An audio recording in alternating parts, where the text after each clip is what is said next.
Buenos días, bos días. Muchas gracias por compartir con nosotros esta etapa de Bos días. medio ambiente. Vamos a hablar de la agenda. Moitas gracias por compartir connosco esta etapa, de ecología, que es la ciencia de la esta etapa de medio ambiente. cambio climático. Imos falar da Xenda Pero vamos a 2030, hablar de personas. de ecoloxía, Siempre que se que é habla a ciencia da casa, no sé por e qué, imos falar de cambio esta imagen climático. que Pero imos está falar de en contraposición persoas, con las personas, ¿no? Parece que somos enemigos. porque sempre que se fala de natureza, non sei por qué, Hemos comprendido la importancia de los ecosistemas. temos esa imaxe de que está en contraposición coas persoas, parece que somos inimigos e nós tamén somos natureza.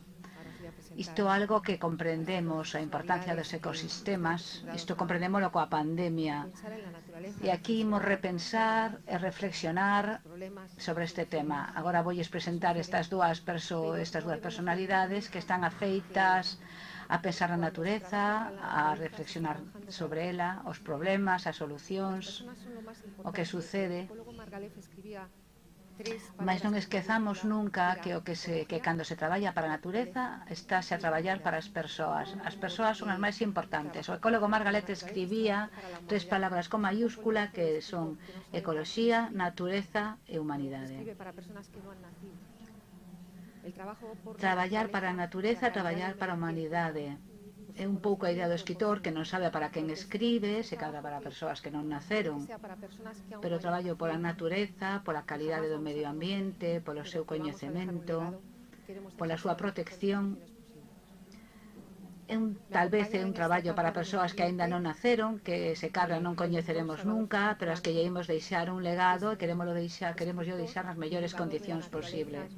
Acompáñame nesta etapa de medio ambiente o doutor Salvador Fojón Polanco, que é un escritor, divulgador da natureza, un gran pensador da natureza e ademais é un gran coñecedor do cambio climático na fachada atlántica. Benvido, Salvador. Aquí temos a doutora Lucía Viñas, que é investigadora do Instituto Español de Oceanografía. Traballa en contaminación mariña, é unha investigadora da contaminación mariña. E por que están eles dúos aquí? Polos obxectivos do desenvolvemento sostible deles, que son 17, o número 13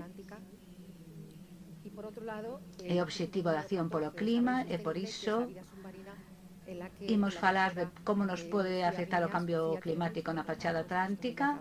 E por outra banda, o obxectivo número 14, que é a vida submarina, na que a doutora Lucía Viñas ten moito que contar, xa que ela traballa en contaminación mariña e coñece perfectamente iso que nós non vemos e que ela si ve, o que temos na auga e como nos pode afectar. Pero na miña introducción quería facer 2 apuntamentos antes de comenzar.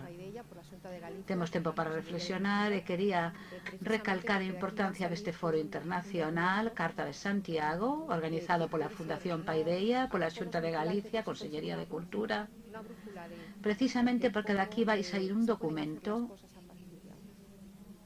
que pode ser, ao mellor non vinculante, pero sí un compás de como se poden facer as cousas a partir de agora, porque sempre estamos a tempo de cambiar o rumbo.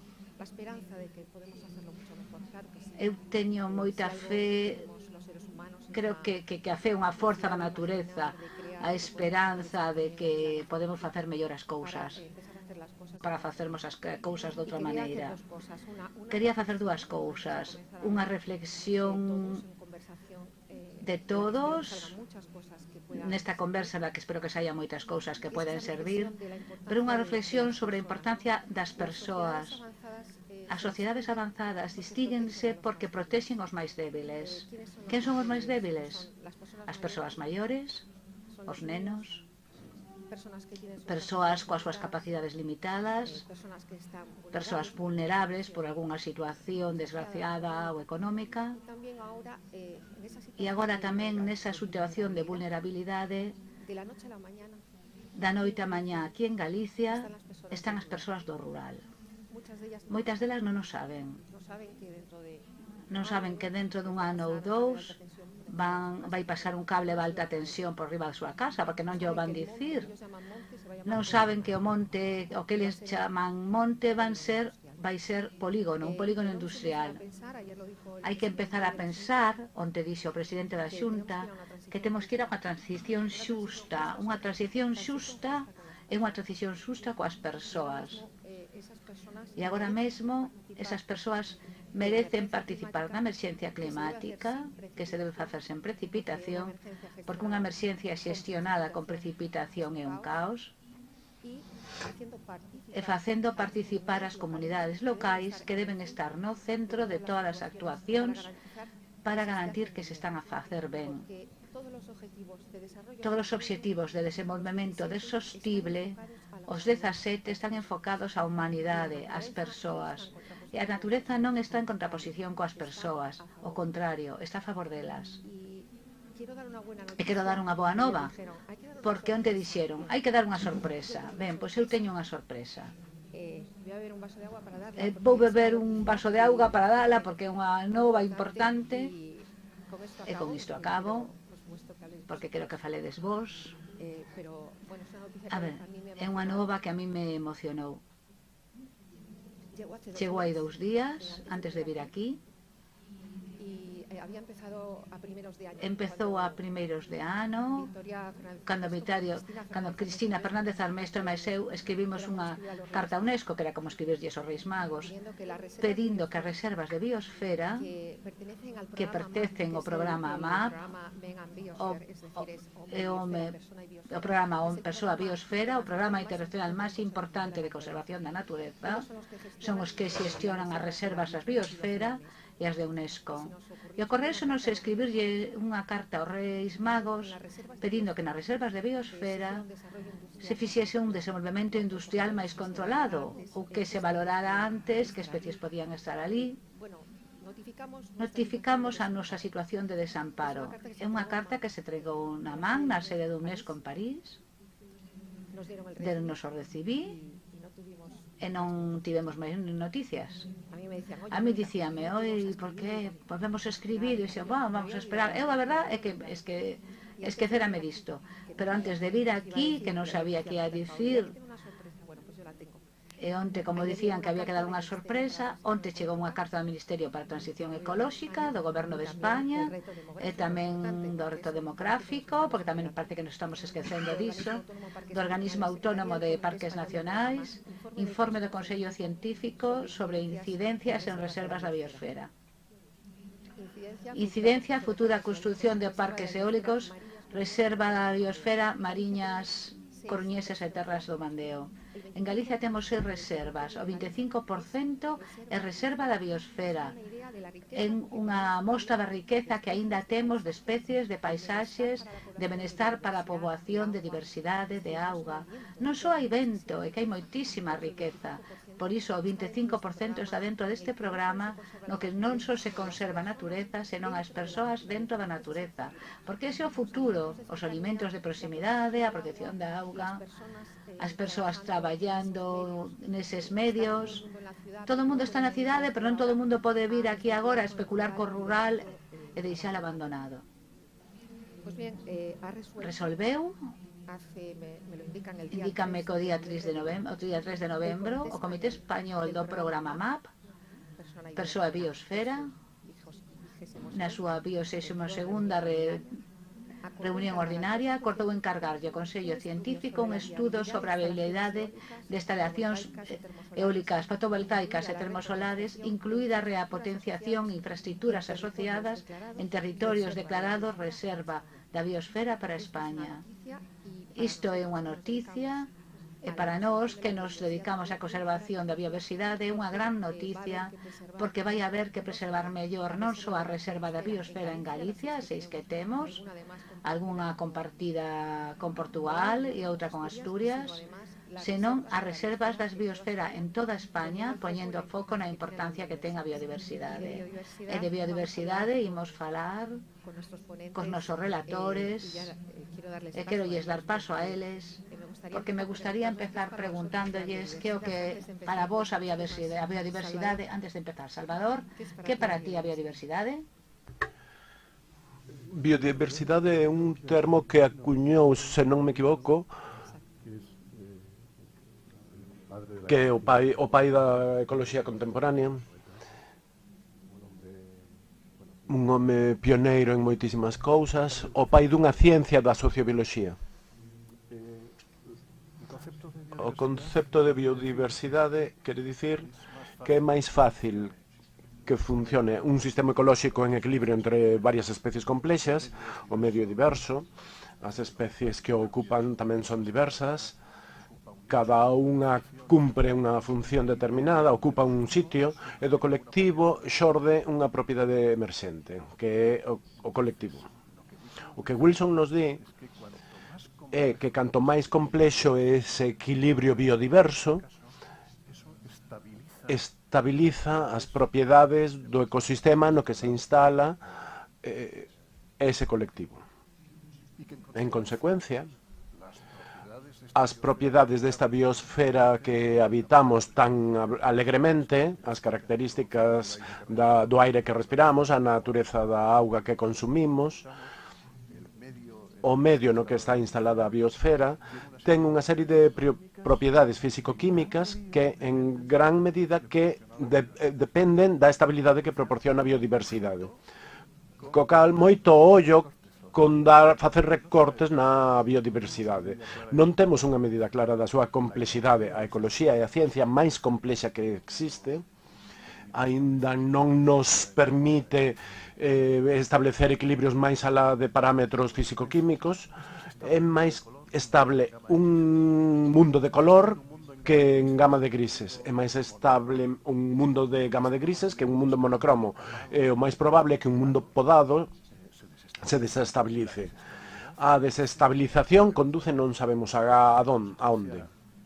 En consecuencia, a biodiversidade non é unha bandeira ideolóxica. É unha estrita necesidade científica e humana. Un asunto moi interesante o que dixeches. Non sabemos ao que nos podemos expoñer cos recortes en biodiversidade. Sí, porque son cousas que moitas veces parecennos que non serven para moito, para nada. É como un adorno, un adobío. Pero son os que fan que estemos aquí. Vostede asiste en primeira persoa a contaminación mariña que non vemos, pero nós podémola intuir, porque cantas veces fomos á praia e vemos que vimos algo así estrano. Algunha sentinada que vimos por aí, pero ti ves moito máis, ti ves con os contaminantes que nos non apreciamos. Como están as costas? Falar en xeral de como está o mar é moi complicado. Sempre hai zonas, é certo que a zona costeira é máis, que precisamente a máis biodiversa e a que está peor, porque casi todas as achegas dos seres humanos veñen de terra. A zona costeira é máis impactada, adoita ser na que nos centramos máis nos nosos estudos de contaminación, porque se non pasa aí é moi difícil que pase na alta mar. Pero hai zonas en Europa que cando empezamos a dubidar se compensa estudar algo ou non, imos a determinados ríos e se ali non hai, non ten moito sentido estudalo noutra parte. É certo que a contaminación que vemos cando hai un Prestige, unha vertedura de Aznalcóllar, por exemplo, e vemos así algo grande, asústanos, iso asústanos e impactanos, pero é moitísimo peor a contaminación crónica a que chega todos os días ao mar. É que ás veces as concentracións da que nos falamos son microgramos quilo, 0,5 ceros gramo en un quilo, é dicir, moi pouco, son trazas. Pero iso ten efectos nos organismos, impídelles a reproducción, impídelles o seu comportamento normal. Son tóxicos mesmo nesas concentracións tan pequenas, é importante medilos e saber como imos. A tendencia a veces é decrecente, tenden a desaparecer, pero outros empezan a aparecer, cambian as tendencias. Que son os contaminantes que chaman emerxentes, sí. A nos cheganos a noticia de que a contaminación que vemos unha noticia durante un tempo e despois desaparece. Pero isto ven sendo como a erva. Se va sempre polo mismo sitio, chegas a facer un carreiro, o mellor non veu unha pala e fixo unha carretera, pero unha estrada, pero se ti camiñas todos os días polo mesmo carreiro, acabas facendo camiño, por aí non medra a erva. Este tipo de contaminación é un pouco así, non? Creo que é unha contaminación que non somos conscientes do dano que estamos facendo, pero o ser constante, a natureza non pode recolonizar, non pode recuperarse. Vos facedes un control, eso é o que vedes, non? Eu traballo no oceanográfico e ten como dúas misións importantes. Unha é a ciencia, por si mesma, o avance científico en xeral, descubrir novas cosas, pero despois temos unha parte de asesoramento na parte de pesca, en contaminación, que é facer medidas constantes todos os anos nos mesmos sitios para ver como evoluciona. Eses datos que despois se mandan á Unión Europea ou convenios regionais que serven para ver como se está comportando o medio e canto serven as medidas que estamos a aplicar para mellorar a situación. Despois tampouco podemos falar de límites xeográficos, porque claro, o mar é homoxéneo. O mercurio, por exemplo, leva moitos anos moi limitado en Europa e con todo segue a chegar ao mar en Europa. Estamos vendo que chega pola atmosfera por outros países que aínda o seguen a utilizar. Cando falamos de contaminación mariña ten moi pouco sentido intentar solucionalo en Galicia ou nunha ría. Está todo conectado, todo chega a todas partes, atopamos pesticidas na Antártida, contaminantes en todos os sitios, non queda un sitio prístino en ninguna parte do mundo. O problema destes contaminantes é que son moi persistentes. Por exemplo, o DDT, que leva décadas prohibido e segue a aparecer constantemente en todos os nosos estudios. Cada vez menos está presente o DDT, pero está máis presente o DDE, que é un metabolito do anterior. As medidas que tomemos agora vanse notar se cadra dentro de 50 ou 60 anos. Non van ser inmediatas moitos destes contaminantes máis persistentes.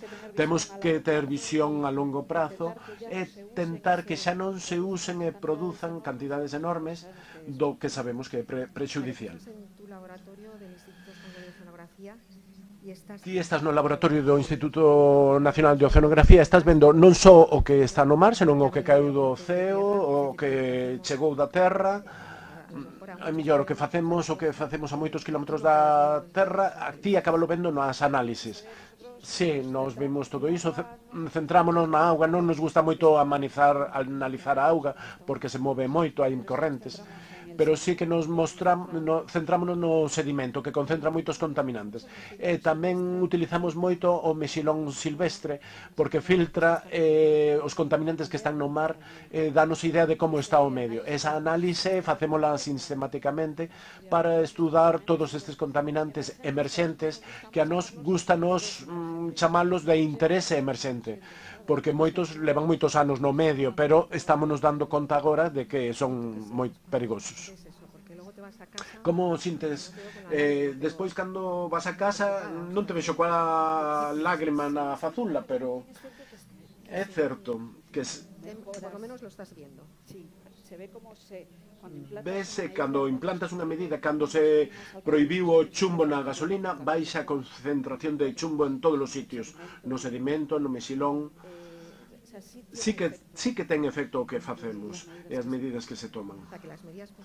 As medidas positivas deteñen unha influencia tan importante como as negativas. Ti, cal sería a túa suxestión? Eu suxeriría, por un lado, para evitar a contaminación, é que non chegue ao medio. Unha vez que está no medio, como vos decía, é moi difícil que desapareza. Quitala é moi difícil. O importante é que non chegue. Para iso deberíamos, e xa está pensado na Unión Europea, que todo produto que se produce en máis dunha tonelada ao ano hai que ver se ten efecto sobre algún organismo antes de empezar a producilo. Pero tamén é certo que hai 23.000 sustancias en uso e de máis de 10.000 aínda non temos estudos se son tóxicas ou non e estánse usando. O importante é que non chegue, estamos avanzando, mellorar os procesos de depuración, porque hai cousas que non imos poder evitar que estean aí. Entonces, polo menos, hai fármacos que están causando danos no medio ambiente. Tampouco imos dicir que se deixe de usar un fármaco se non hai un mellor, pero mellor hai que mellorar a depuración das augas para que non acaben no mar. Unha medida que é fundamental é aumentar o coñecemento científico, estudar todas as sustancias que acaban que faltan por estudar, ver cales son os seus efectos. Faltanos moitos coñecementos para tomar boas medidas. É dicir que sen ciencia non hai futuro, que eso xa o comprendemos totalmente, porque a ciencia foi quen salvou a humanidade e está salvando a humanidade neste momento.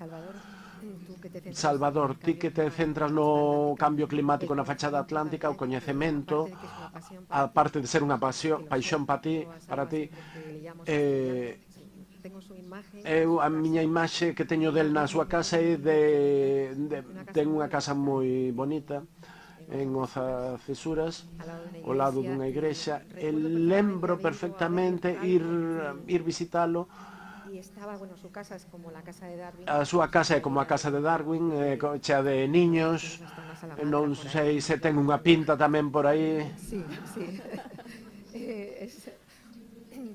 O primeiro niño de Carriza vino no Casa de Salva, que despois deime de conta que eu tamén o tiña.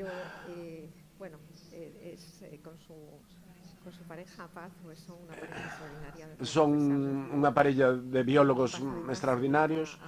A súa muller Paz estuda a margaritífera que está en perigo de extinción, está nos ríos, medra ao redor dos bidueiros.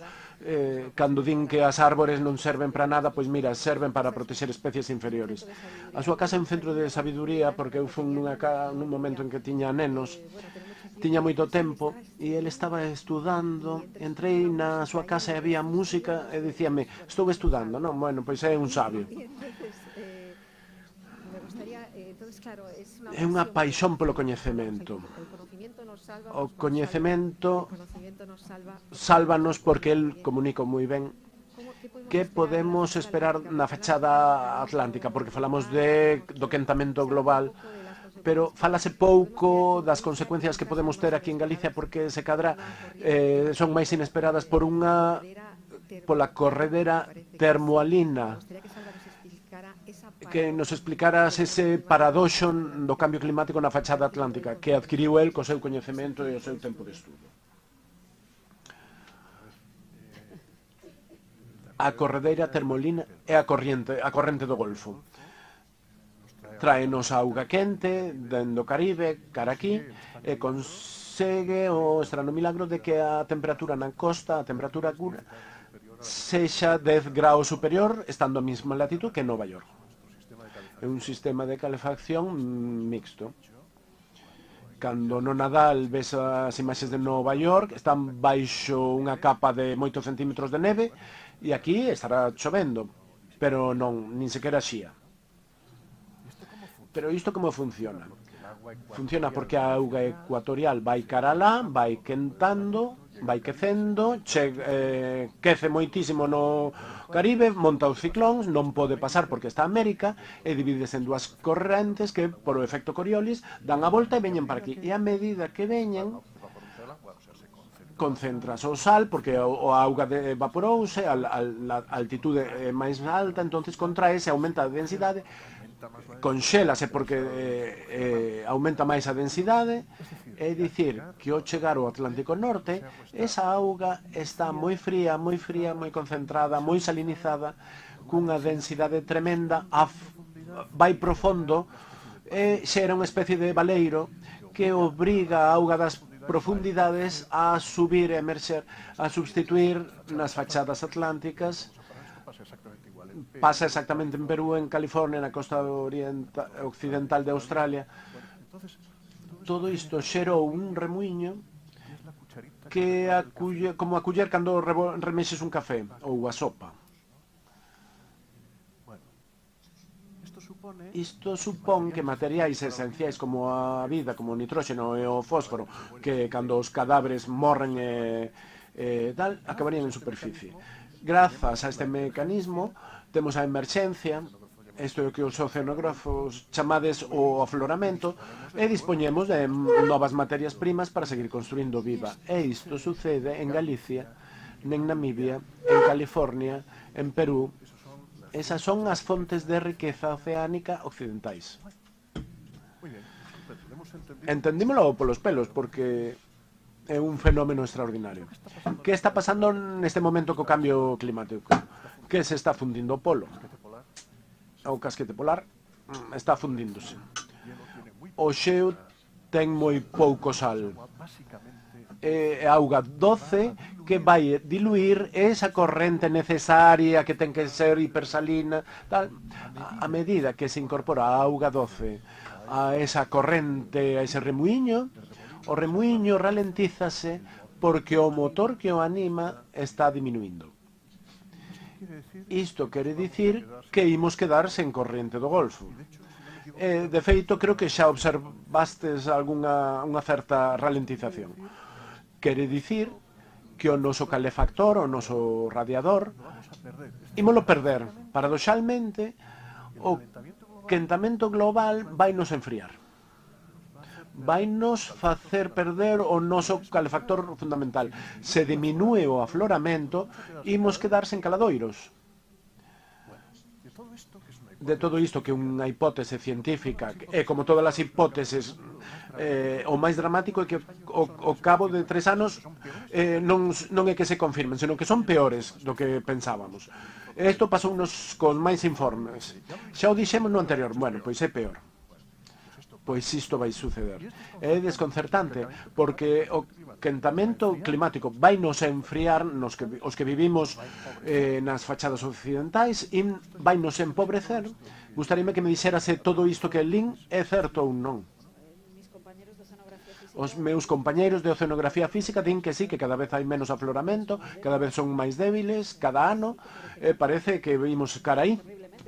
Terriblemente, porque en Galicia vivimos, a nosa riqueza mariña ven fundamentalmente do afloramento.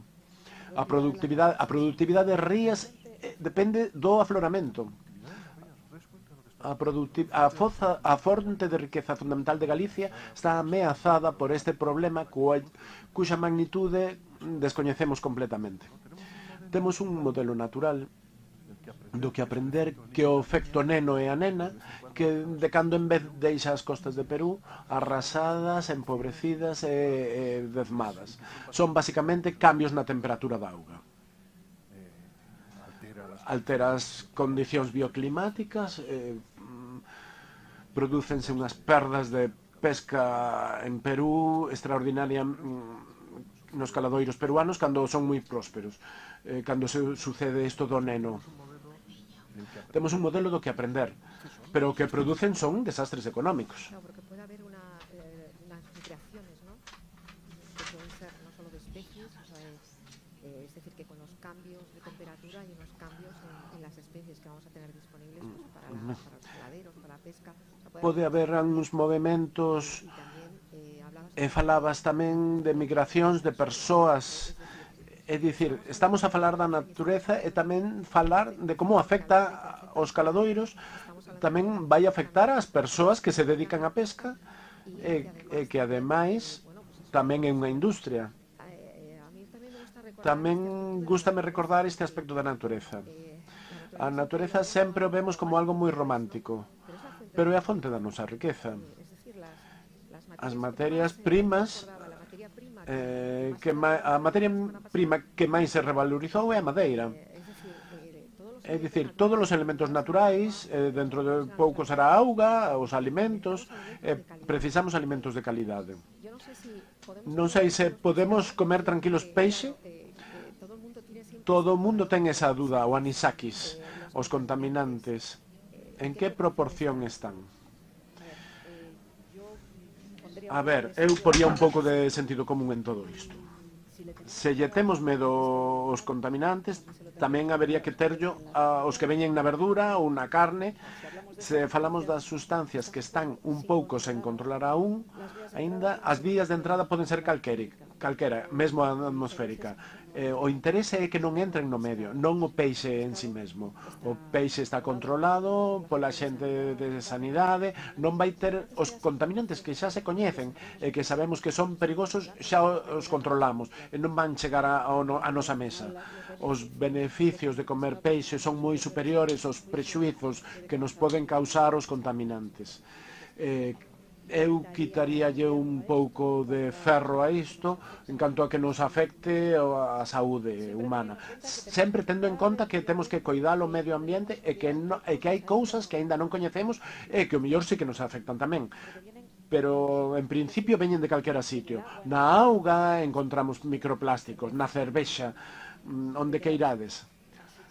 Así que o comer unha xouba vas comer microplásticos, sí, pode ser certo, pero tamén é cando respiras. Evitemos o plástico máis que non comer peixe. O que nos dis é que a Terra está totalmente antropofixada, completamente. Estamos aquí para reflexionar e ti propuxeches o coñecemento. Paréceme fundamental. Hai a ciencia como a poesía. Parece que non dá nada, pero a suma de 4 palabras pode dar infinito. Iso é a poesía. A ciencia é un pouco poética, porque se investiga e non sabemos moi ben para qué, pero resulta que de repente a solución ao problema da humanidade. Por iso tan importante o coñecemento romántico sen unha aplicación concreta, pero no teu caso sí que a ten, porque ese control vai facilitar que os alimentos cheguen en perfecto estado e o Instituto Español de Oceanografía coido que fai un labor fantástico nese sentido e hai que reivindicar esa investigación que facedes, posto que garante o modo de vida das persoas que se dedican á pesca e garante que os que nos gusta o peixe poidamos comelo con total tranquilidade. Ti propuxeches o coñecemento, non sei que proporía Salva, que poderíamos facer. Non falamos dos ecosistemas na fachada atlántica. En que situación estamos cos ecosistemas na nosa fachada atlántica con respecto ao cambio climático e con respecto á biodiversidade? Como estamos? Podemos presumir, non podemos presumir, que nos falta en Galicia para sentir orgullo da nosa natureza, porque eu non coñezo ningún lugar máis fermoso que Galicia. E viaxei moito porque o meu marido está xubilado, pero foi piloto de liñas aéreas, entonces coñezo moitos sitios do mundo. Eu non coñezo ningún sitio máis bonito que Galicia. Levo aquí 30 anos, nacei no deserto, pero a vida debeu empezar nun lugar moi parecido a Galicia.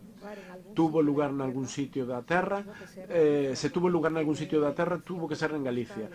Ten que ver coa relación do ecosistema terrestre co mariño, temos rías que son únicas no mundo, mais non existe traducción pro inglés para unha ría, todos sabemos que a ría. Eu non teño orgullo de ser galega, porque son galega con sorte, de 30 anos, pero sí teño orgullo do sitio onde vivo, que é o sitio máis bonito do mundo. E creo que as persoas ten que ter orgullo da natureza. O sentir que é moi fermoso que temos, que non podemos entregar a especulación, nin a nada, é o ben común, que temos que facelo partícipe a todo o mundo, e que temos que ter un coñecemento e ao mesmo tempo esa sensación que teñen todas as persoas, esta alma galega que está chea de montes, de ríos, de chuvia, da xiada, todas esas cousas da terra que a min me contaron os meus veciños, que son as persoas máis fortes que coñezo e que agora que vexo que son fráxiles pola situación que están vivindo e non o saben, pero son as persoas máis xentes que coñezo, porque nin na sexta se deitan, pero que poderíamos facer para o que nos queda primario, porque aquí en Galicia temos bosques primarios aínda, para que quedara intacto e poder sentir o orgullo de conservalo. Mónica inventou un xénero literario, que é a poesía científica. Non existía. A divulgación poética é un xénero literario novo, pero en fondo ten unha carga científica, unha carga de profundidade tremenda, expresada na forma máis lírica que un poida concibir, e a verdade é que é maravilloso. Deixame sempre impresionado. É verdade, Galicia ten un ecosistema insólito no sentido de que somos a punta meridional dun ecosistema septentrional. O bosque caducifolio atlántico mixto ocupa toda a fachada atlántica de Europa ata Escandinavia, e aquí chega polo norte da Península Ibérica ata nós. De feito, hai moitas especies que se despiden aquí dos seus ecosistemas. Os mexilóns de río é unha especie bioindicadora tan potente que a súa presenza case garante a limpeza da auga. De feito, hai dúas formas de identificar o medio: recorrer os químicos que analizan os contidos, ou recorrer os biólogos que cunhas botas sucias, lixadas, mirando o ambiente, mira, aquí isto é unha cagarruta de nutria, isto é amieiros, bedueiros, troita, e hai margaritífera. Pois este río está san, está limpo, porque está aí o que ten que haber. Están os seus habitantes, véselles a gusto. Se ten media dúcia de especies bioindicadoras potentes, podemos acreditar de que o ecosistema está san. E despois vides vos e comprobádelo. Pois tedes razón. Bueno, non sei. O curioso é que ese río, os nosos, o Mandeo, son captacións de auga para o seu consumo excelentes. A margaritífera, como é un animal filtrador, garante e purifica, contribúe a este proceso de limpeza das augas. O estado das súas poboacións vai decrecendo a medida que descendemos pola fachada atlántica ata chegar a Galicia e norte de Portugal, que é onde se perde, e o que se comprobou é que as súas poboacións están diminuindo a unha velocidade alarmante. Co agravante de que as súas cunchas quedan no medio, pódense analizar e proporcionan información como os toros das árbores, proporcionan información extrapolable, e vemos como as súas poboacións colapsan, como a súa complexa bioloxía estáse a deteriorar, e indícanos como as captacións de auga para a potabilización ao mellor vense comprometidas nun futuro inmediato. Isto conecta co outro tema que tocabas, que é sen dúbida o máis importante, que é a repercusión na xente.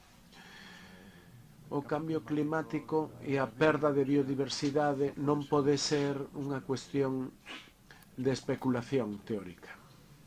Neste momento hai sitios invivibles pola súa temperatura, a falta de leña, porque non se pode cultivar, porque as colleitas morren, non hai recursos de ningún tipo, e porque a temperatura no verán acada os 50 graus. O ser humano non pode ver nesas temperaturas. Eses sitios están sendo abandonados. E que pensamos facer con esa xente?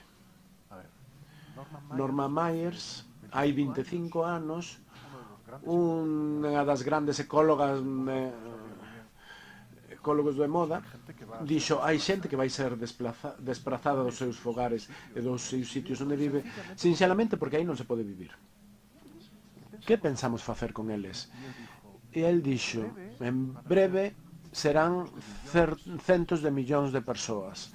Eses centos de millóns de persoas están abandonando xa os cinturóns ecuatorais desertizados, esquilmados, arrasados por multitude de razóns, pero entre outras, neste momento, polas perturbacións ecolóxicas, onde non se pode vivir. Que pensamos facer con eles? Pois hai que o pan xa se volveu pequeno.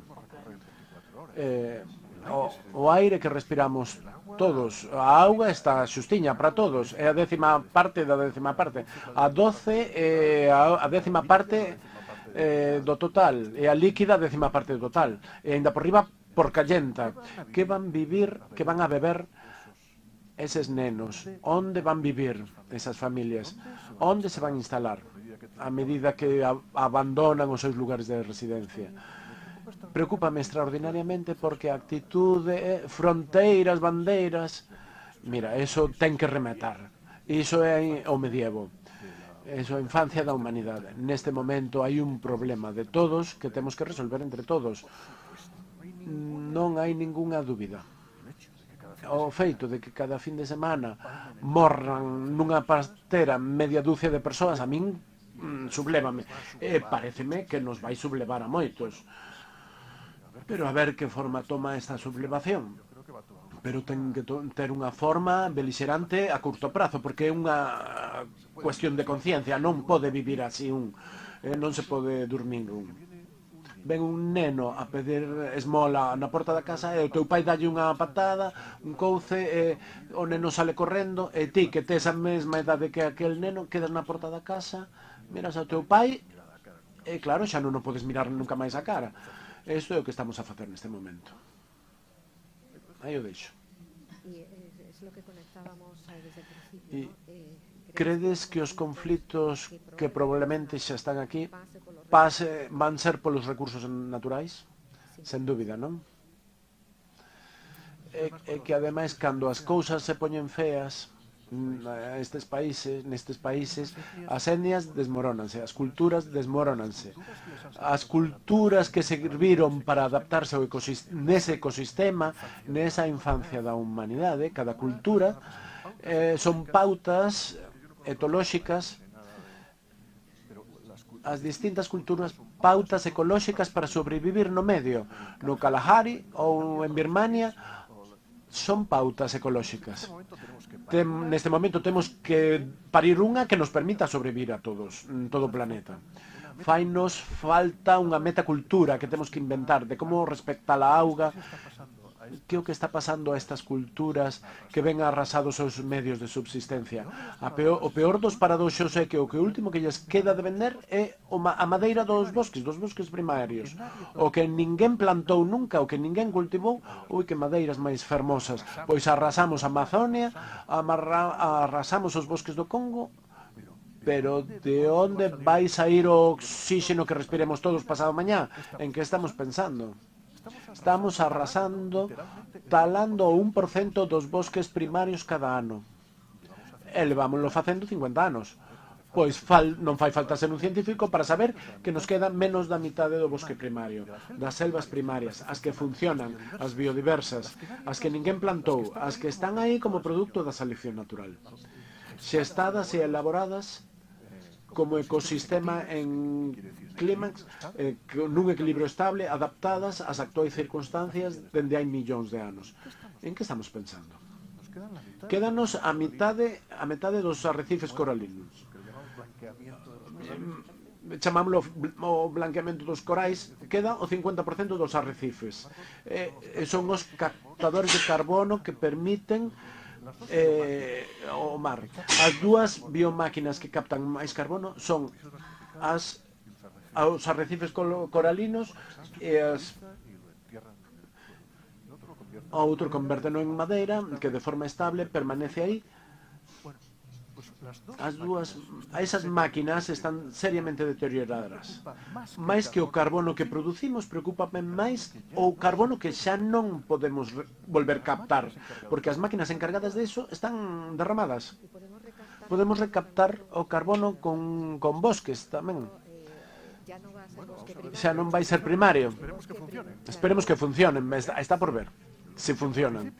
O que dicimos ao principio, a biodiversidade característica a estes bosques. En Galicia estámoslo vendo. O noso ecosistema foi sustituído por unha manta de eucalipto que poderá captar moito carbónico, pero o día que unha plaga, porque é o día que pilla unha enfermidade, temos pesticidas, claro, pero como non hai un equilibrio ecolóxico, eso non é un bosque, é unha plantación. é unha diferencia.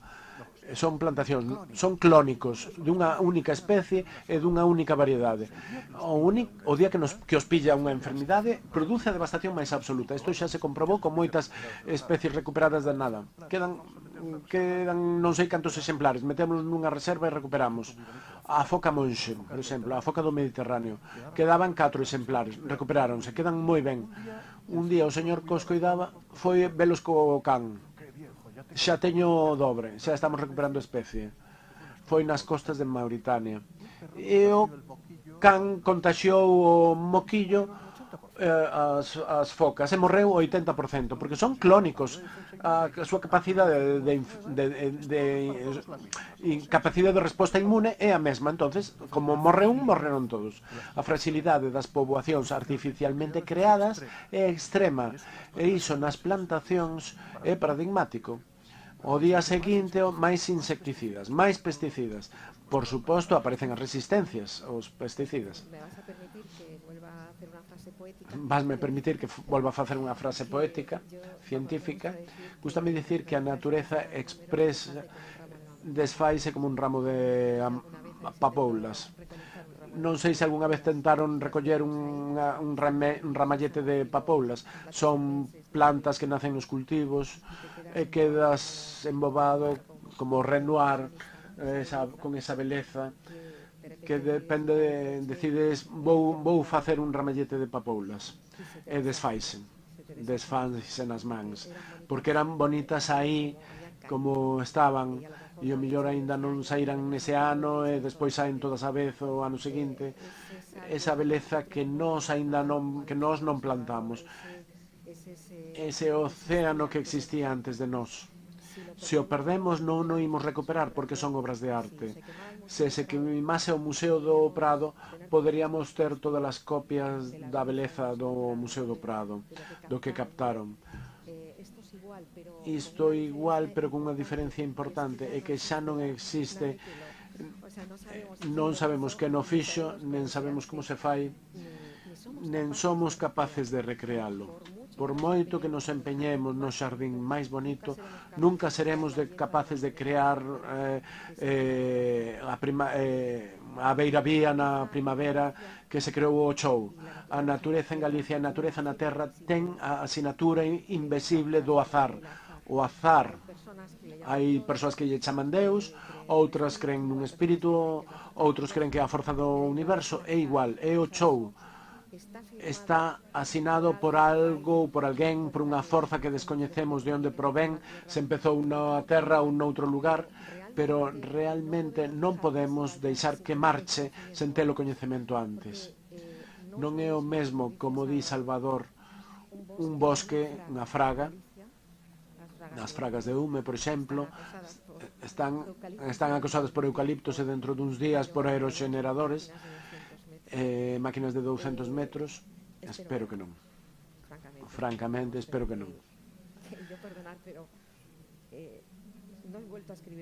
Non volvín a escribir unha liña de natureza despois deste desenvolvemento industrial que vai caer na rural, porque ese tipo de aproveitamento industrial sempre estivo nas cidades, nos ámbitos periurbanos, e de súpeto que caia no rural. Eu que quero ser sempre positiva, quero pensar que porque lo rural vale moitísimo. Aí non se está buscando o vento, estás buscando a auga, a terra, os xacementos arqueolóxicos, a cultura, os materiais que poida haber no solo, as especies en peligro de extinción que estás intuindo que iso vale moitísimo e que as pelexas próximas van ser polos recursos naturais, pola madeira, pola auga. Insisto porque eu deixei de escribir poesía e agora escribo activismo. E desme perdoar que non hai nada máis persado que estar insistindo sobre unha idea, pero creo que estamos a tempo aínda. Creo que na capacidade de rectificación do respecto cara as persoas, de reorientar un proxecto, de repensalo, de reflexionalo, que é pro que estamos aquí.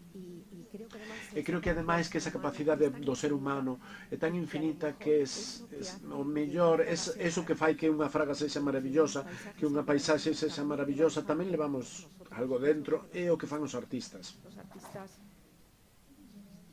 Os artistas fascínannos. E chámame sempre moito a atención nos museos. Ves uns olmeiros ou ves unhas palleiras e ninguén detén o coche para miralos. Mira que bonito é isto. Ningún hai unha ringleira de persoas mirando como move as follas o vento. Iso non se ve un grupo de xente mirando as árbores ou mirando cada elemento da natureza. E con todo, unha persoa se o pinta e xa se enche de xente no museo para ver o que pintou. Por qué? Pois eu penso que dentro temos algo desa natureza que somos capaces non de creala, porque eso non sabemos que non fixo, pero sí somos capaces de recreala. Esa capacidade de recreala, a natureza pode impulsar o mundo científico, por exemplo, ahora no ámbito forestal, por exemplo. Se eso non o fai a natureza, como fai a natureza o poñer as árbores? Que había aquí facendo unha cata? Recuperar segundo respetar as persoas, respetar a natureza. Todos eses recrear podémolo facer, recrear a pureza. O mellor algún día podémolo facer, recrear a auga pura e que vaya a Lucía e diga aquí non hai nada, está limpo, está como estaba antes. Ese é o obxectivo. O obxectivo do convenio regional, que é o que protexe o Atlántico, é conseguir chegar a concentracións que eran previas á industrialización. Ese é o obxectivo último. É o noso obxectivo, cara a onde imos. Ver se estamos indo nesa dirección. E moitas contaminantes estamos indo. Que precisades para iso?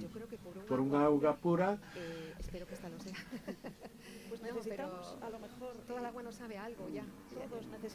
Todos precisamos reformularnos a vida, e se estamos consumindo non por riba das nosas posibilidades económicas, senón das posibilidades do planeta, que en moitos casos consumimos máis do que deberíamos para manter isto ben. Crees que é algo que é algo que non podemos votar por riba dos políticos sino tamén de nós. Sí, hai que empezar por aí.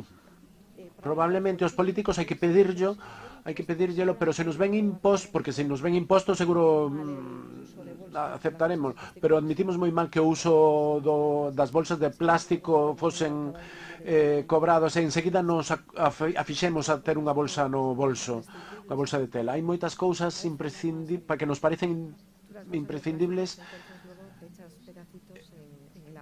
e despois as bolsas de plástico atópanse na auga. Sí, temos varios proxectos de microplásticos porque están de moda, todo o mundo quere ver microplásticos en todos os sitios. É un dos indicadores do antropoceno, desta era xeolóxica na que se supón que estamos, na capa sedimentaria aparecen pesticidas, plásticos na capa sedimentaria. É o que diferencia esta capa antropocénica da anterior. Sedimentanse tamén como unha torta xeolóxica, ás veces vense a simple vista, e ás veces no microscopio, e outras veces na análise para ver os plastificantes, pero teñen unha dinámica física, sí, e van estar aí milleiros e milleiros de anos até que desaparezan. É un produto moi bo en que é moi barato, dura moitísimo, é moi resistente, ten moitísimas vantaxes. O problema é que o usamos e o tiramos enseguida. Se o utilizásemos para o que é imprescindible, é unha maravilla de produto. Pero usámoslo para levar 3 peras do supermercado a casa e despois xa o tiramos ao lixo. É demencial estar utilizando un recurso tan pouco tempo, tan mal, e despois que tan difícil de recuperar. Valeríanos calquera outro produto, temos outras formas de funcionar. Pero o cómodo está aí, xa facemos inconscientemente. Creo que xa hai unha conciencia. Ás veces falábase da toma de decisións de cada un. Temos unha responsabilidade de todos, cada un individual, como vivimos. Víñame á cabeza neste momento un concepto que ademais se difundiu moi ben, que é o da pegada ecolóxica. A pegada ecolóxica ten 25 anos. Un tipo de nome impronunciable. Fixérono entre a Universidade de Baixa California en México e California. Entonces uní unha investigación a un país próspero e outro que non é tanto. As ideas da pegada ecolóxica, canto terreo precisas para xerar o que consumes? A roupa que vistes, os alimentos, a auga que utilizas, e canto terreo precisas para depurar os refugallos que botas, o bosque que precisas para depurar o carbónico que... Canto terreo precisas para estar aí, na túa casa, coa túa familia, co teu ocio. Os datos son interesantes, hai unha serie de estimacións matemáticas complexas, pois tocamos a 2 hectáreas por persoa, 2 hectáreas do mundo. Nos miles de millóns que vivimos, 7.000 millóns, tocamos a 2 hectáreas por persoa. Un español, para facer a subida, precisa 4 hectáreas. Un yanqui precisa entre 10 e 12. Un holandés, 6. Un escandinavo, 8. Un canadiense, 6. E como se sostén isto, os españois estamos utilizando o dobre do que nos toca. Un estadounidense precisa o triple ou o cuádruple. Como? Porque hai moita xente que vive coa 10ª parte do que lle toca. En lugar de con 2 hectáreas, con 0,2. O Nino de Ruanda ten 0,01 hectáreas para vivir. Esa é adiante. É dicir, primeira conclusión, a estrutura ecoeconómica, ecolóxico-económica do mundo baséase na injustiza, nunha injustiza planetaria perpetrada de maneira crónica, diaria e sostida, como se isto fose o máis normal do mundo. Hai países que viven con as súas 2 hectáreas. É asombroso, porque vive con 2 hectáreas México, Argentina, Chile, Sudamérica en xeral. E o índice de desenvolvemento humano, que é un coeficiente da UNESCO, a cultura, a sanidade, a economía, que tal se vive neste país?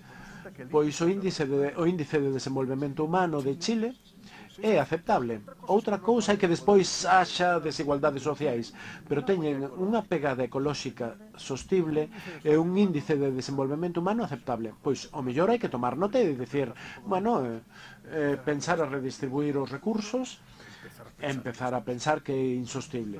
Pero a conclusión máis bonita de todo é que se facemos o cociente entre os 7.000 millóns e todo o que consumimos todos, resulta que saen 2 hectáreas e media por persoa. Consumimos máis do que hai. Estamos a 2 e temos 2 e media. O sea, estes datos son fiables porque son recentes, pero non podes consumir máis do que hai. Sí, estamos cargándonos todo. Estamos destruindo todo. Estamos consumindo. Ti podías vivir de rendas, que isto é a enerxía solar, o funcionamento físico-químico da biosfera, poderíamos vivir estupendamente, pero estamos destruindo. Consumimos máis do que o planeta produce. Isto conduce ao desastre. E a outra idea fundamental é que este desastre xerouse nos últimos 2 séculos. Todos eses potingues que analizas teñen 2 séculos de...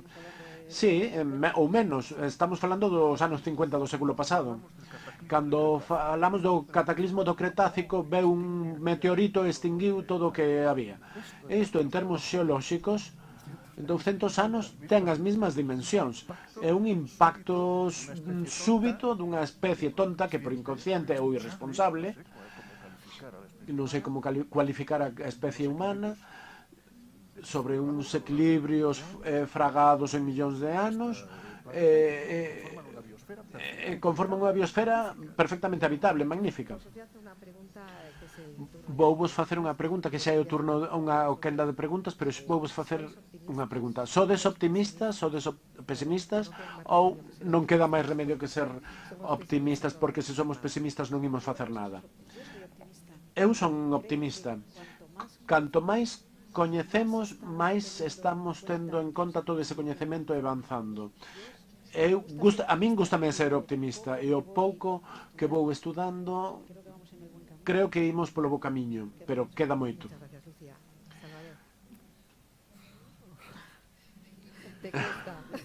A min cústame moito. A min cústame, hai que ser optimista. A ver, eu teño a miña esperanza postas no feito. Contanos a túa última inmersión, e despois xa pasamos. Como é a Galicia submarina? Como é a Galicia submarina? É o paraíso terreal. Tenemos todavía hoy, porque hace unos días estuviste sumergida. Existe. Existe. No, lo que no quiero es que nos dejes. Dinos que vamos a conservar eso. É que hai só 20 ou 25 anos descubrimos o problema da capa do ozono, deixastes-nos asombrados os químicos, o océano protéxeno, a que nos protexe da luz ultravioleta que producen unhas mutacións en todo Dios, e resulta que os gases que estamos utilizando como expansores en determinados produtos de calefacción en neveiras destruen o ozono, estáse abrindo o burato do ozono, as capas non son concéntricas, senón teñen forma lenticular, entón nos polos son moi aplastadas, entonces cando se consume o ozono baixa e faise o burato da capa do ozono. Todos estes señores dignos. Estás en un burato nun sitio que non coñecedos debido ao consumo dun produto que ignorades por un mecanismo que descoñecedes completamente, que son os gases da neveira. E creémoslles. Modificouse toda a industria para evitar ese tipo de produtos. Sabedes o que pasou? A capa do ozono recuperouse. Isto é magnífico. Aquí temos unha noticia positiva. Queremos acabar coas preguntas do público. E imos dar paso a Pedro Calaza con elas, e temos o público que supoño que terán tamén máis preguntas que certezas. Que é o mellor que pode un ter?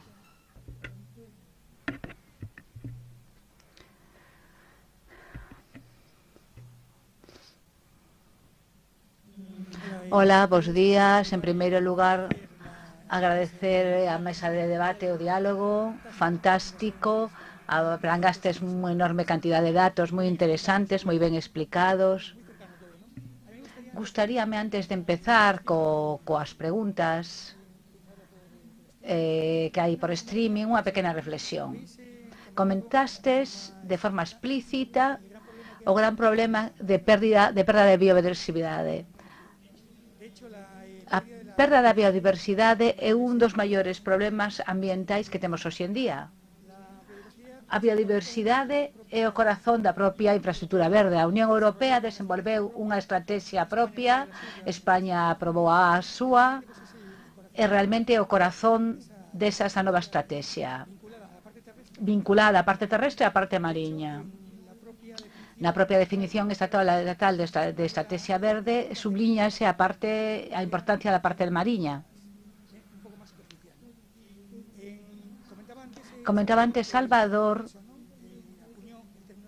falaba do tema de biodiversidade. Tamén me gustaría recordar que tamén o termo biofilia, esa predilección inherente do home cada outros seres vivos, porque temos na casa animais e plantas, porque estamos preconfigurados psicolóxicamente para adoptar aquilo que nos gusta. Esa biofilia vinculada coa biodiversidade é unha das tres teorías que vinculan a interacción do home con elementos naturais e coa saúde. De feito, a biofilia deu lugar a un movimento internacional, ao humanismo biofílico, pero tamén a un movimento internacional nas cidades. Todo iso con ese fin importantísimo de reconectar coa natureza, tanto en medios naturais como en medios onde vive o 80% da poboación, como en España. Con esta idea de biofilia e biodiversidade, gustaríame preguntar como podemos trasladar esa importancia, sobre todo a poboación, realmente dentro un prisma legal, normativo. Hai experiencias encima da mesa, pero tal vez a xente aínda non entende a importancia da biodiversidade. Nese sentido, como divulgadores, expertos neste campo, gustaríame saber que tipo de iniciativas se poden utilizar, por exemplo, en Galicia.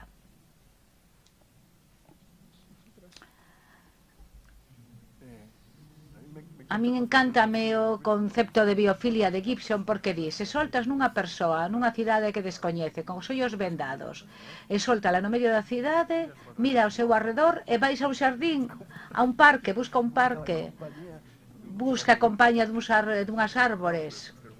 E agora terei que buscar un garda para preguntarlle onde estou, pero o primeiro que fai, ese é o punto de partida do libro Biofilia de Wilson. Eu creo que a resposta a túa pregunta é a ciencia. Sen paliativos. Sabemos moito, moitísimo. A ciencia é preciosa. É moi humana. No sentido de que se axeita moi ben o noso cerebro. Presenta obviedades, é comprobable, demostrable, non fai falla botarlle montañas de fe, senón que se pode comprobar e resolve problemas. Os móviles que tendes no peto son unha virguería tecnolóxica.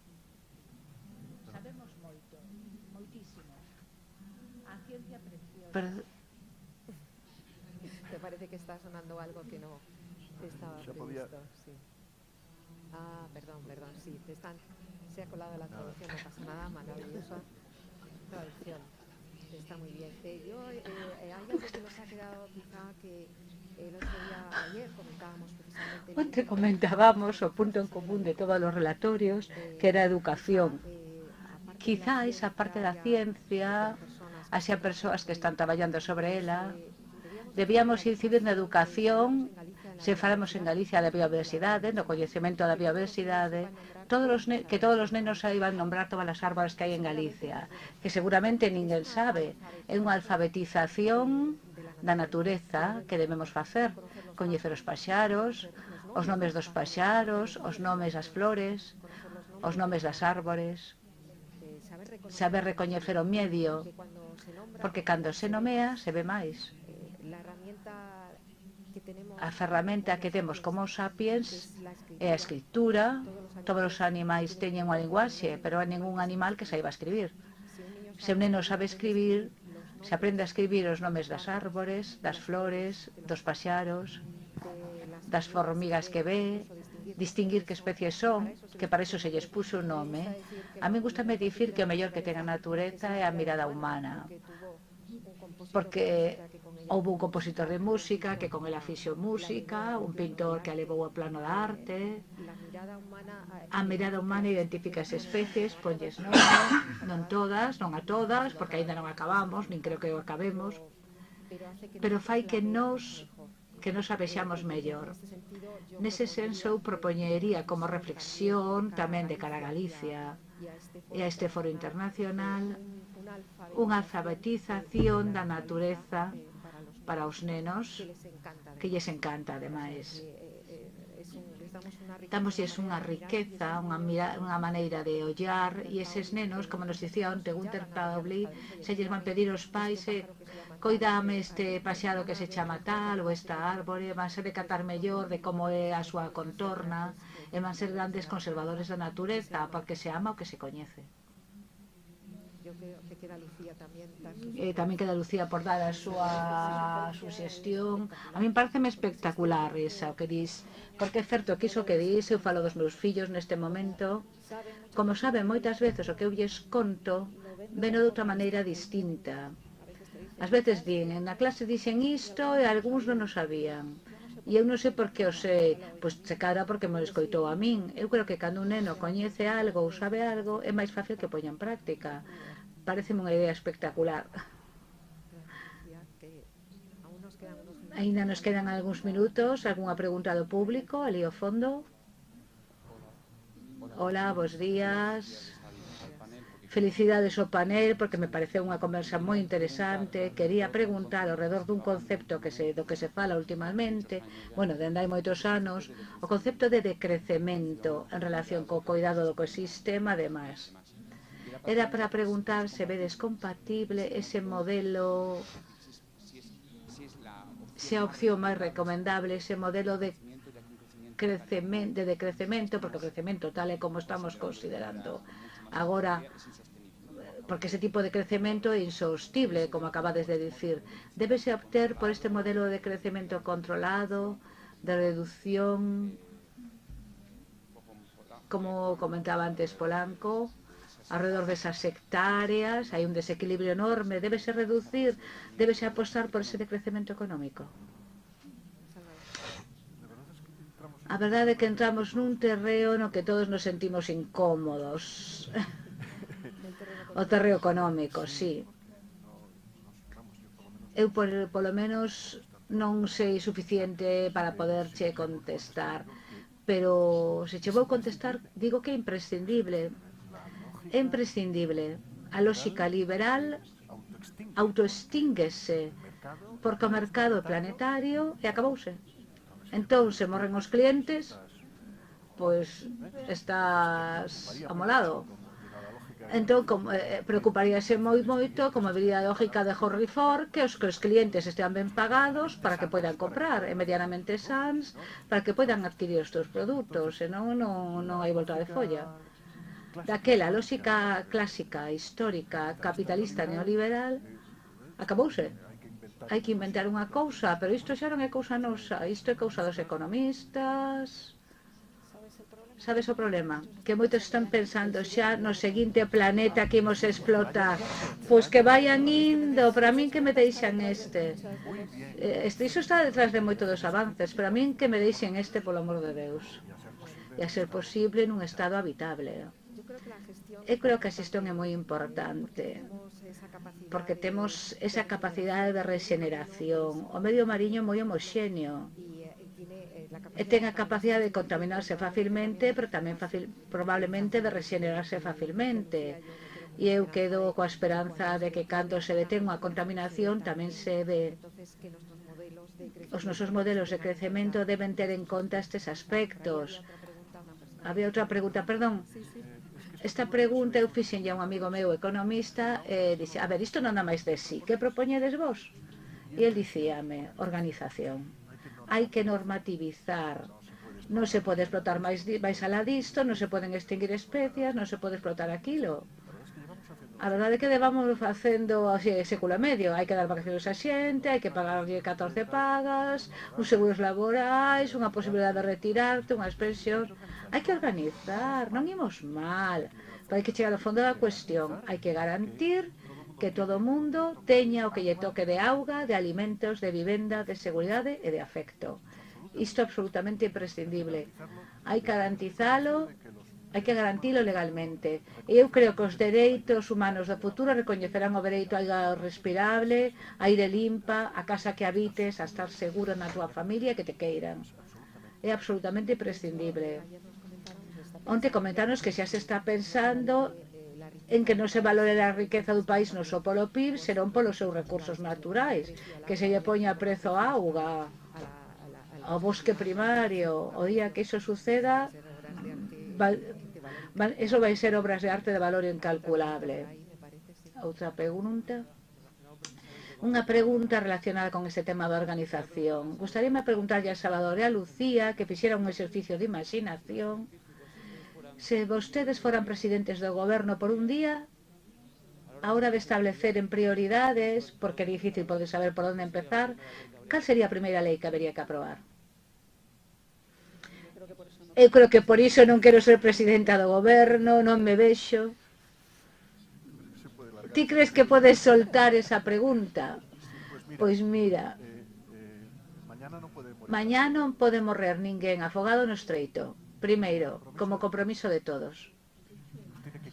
Tennos que quitar o sono que a xente estea afogando no estreito media dúcia cada fin de semana.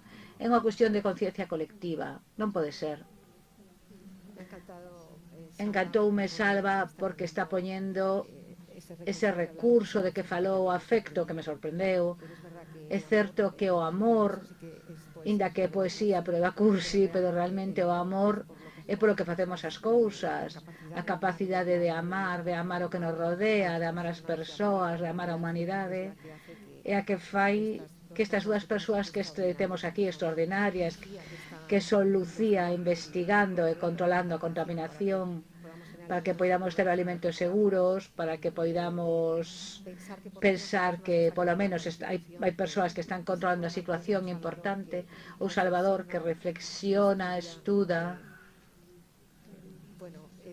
ese sabio que digo eu, que só escoitando, deixanos iso que a mí me sorprendeu, que se vai valorar todo, a auga, os bosques, os recursos naturais e o afecto, que é importante o afecto, e poñémolo como un recurso, como un dereito humano. E non podemos, se sentimos afecto cara a humanidade, imos facer as cousas ben. Se as persoas, se estamos nunha emerxencia climática, todas as persoas temos que participar nese proceso de transición enerxética. Todas as persoas temos que participar nos procesos de contaminación, en todo, porque as nosas decisións contan. Se temos afecto, se temos a natureza e afecto a humanidade, creo que aí non nos equivocamos.